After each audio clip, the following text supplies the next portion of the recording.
सुप्रभात बच्चों।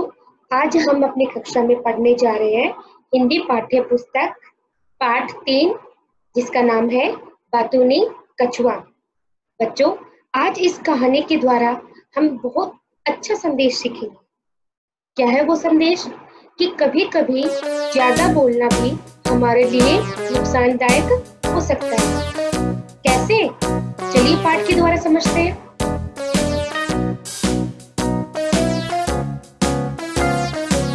तो बच्चों, आज हमारा पाठ कौन सा है? पाठ 3 जिसका नाम क्या है? बातूनी कछुआ। बच्चों, आज हम इस पाठ के द्वारा समझेंगे कि हमें ज्यादा नहीं बोलना चाहिए, बल्कि कम और सोच समझकर ही बोलना चाहिए। हमें क्यों नहीं बोलना चाहिए? चलिए हम इस पाठ के द्वारा इसे समझने की कोशिश करते हैं।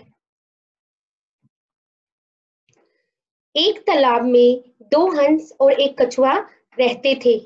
तीनों अच्छे मित्र थे।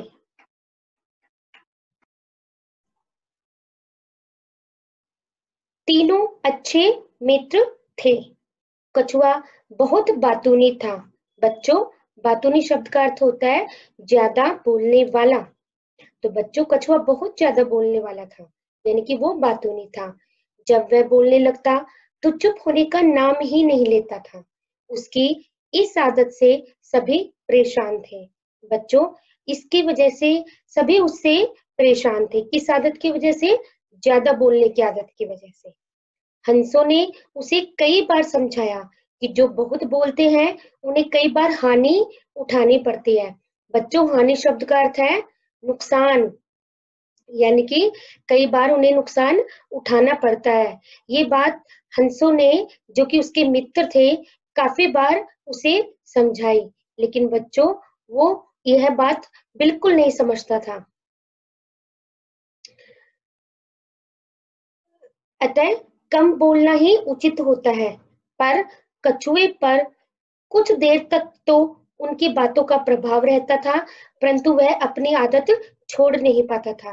बच्चों, अपने मित्रों की कही बात सुनकर कुछ देर तक तो वो चुप रहता था। प्रभाव का मतलब असर रहता था, उनकी बातों को वो मानता था, परंतु वह अपनी आदत छोड़ नहीं पाता था, यानी कि उसकी आदत ज्यादा बोलने की छूट नहीं पाती थी। देखो बच्चों, आगे क्या होता है। एक बार बहुत अधिक गर्मी पड़ी, जिसके कारण नदी, तालाबों का पानी सूखने लगा था। जिस तालाब में हंस और कछुआ रहते थे, वह भी सूखने लगा था। बच्चों, एक बार क्या होता है कि अधिक गर्मी पड़ने के कारण नदी, तालाबों का पानी सूखने लगा, और जिस तालाब में हंस और कछुआ रहते थे, वो भी सूखने लगा। जिसका नतीजा क्या हुआ? दोनों हंस उस तालाब को छोड़कर किसी अन्य स्थान पर चले जाना चाहते थे, परंतु अपने मित्र कछुए को कैसे छोड़ जाएं?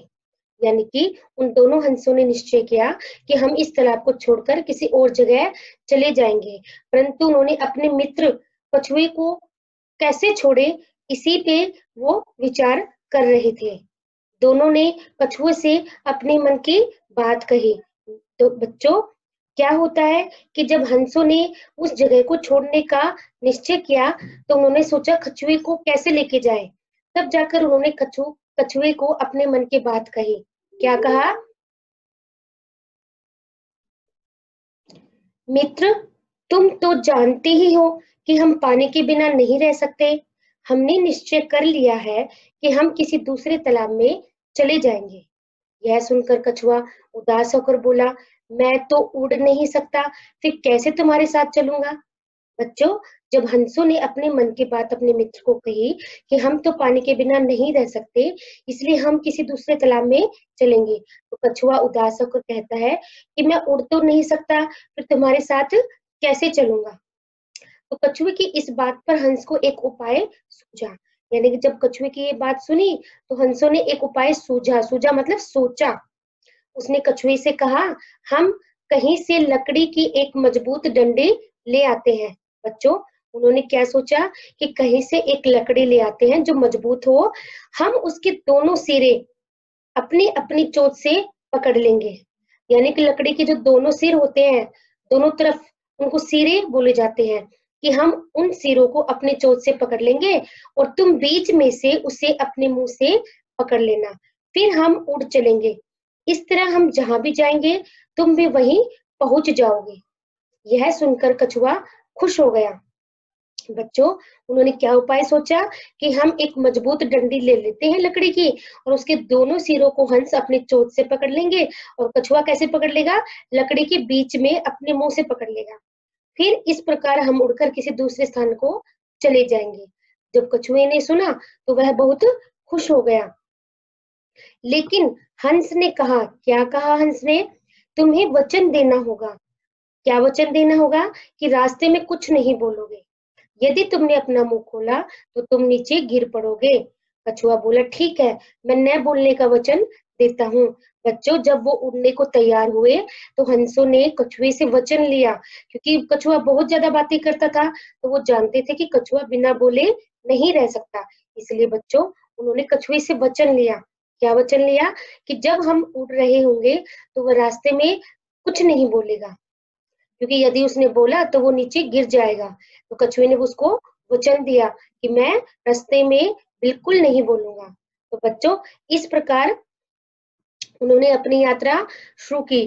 कुछ दिन के बाद तीनों मित्रों ने एक लकड़ी को थामकर मतलब पकड़कर, उन्होंने एक लकड़ी को पकड़कर उस जगह को छोड़ने की तैयारी की, जैसा कि उन्होंने सोचा था। इस तरह दोनों हंस कछुए को साथ लेकर उड़ने लगे। थोड़ी ही देर में वे एक गांव के ऊपर से गुजर रहे थे। नीचे गांव के कुछ बच्चे उन तीनों को देखकर तालियां बजाने लगे। आप तो जानते हो बच्चों की आदत कैसे होती है।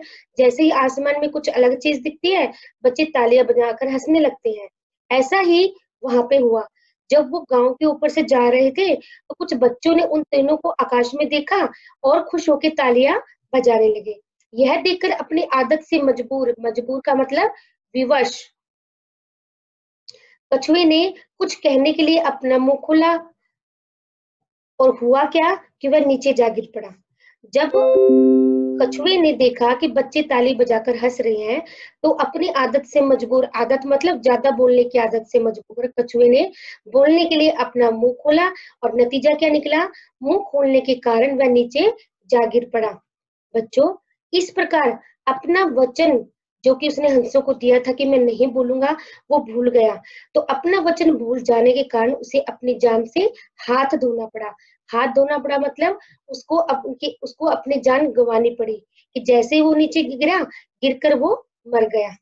तो बच्चों, सच ही कहा गया है, फिजूल की बातें करने से हानि ही होती है। हमने क्या पढ़ा? हमने पढ़ा कि जब हम जो ज्यादा बातूनी होते हैं, ज्यादा बात करते हैं, उनको कभी ना कभी हानि उठानी पड़ती है। तो बच्चों, हमें कभी भी फिजूल की बातें नहीं करनी चाहिए। हमें हमेशा उतना ही बोलना चाहिए जितना कि जरूरी होता है। ज्यादा बोलने का जो नतीजा होता है वो अच्छा नहीं होता, नुकसान उठाना पड़ता है, जैसा कि कछुए के साथ हुआ। वो अपने ज्यादा बोलने की आदत के कारण अपनी जान से हाथ धो बैठा। तो बच्चों, हमें कभी भी बातूनी नहीं होना चाहिए, फिजूल की बातें नहीं करनी चाहिए।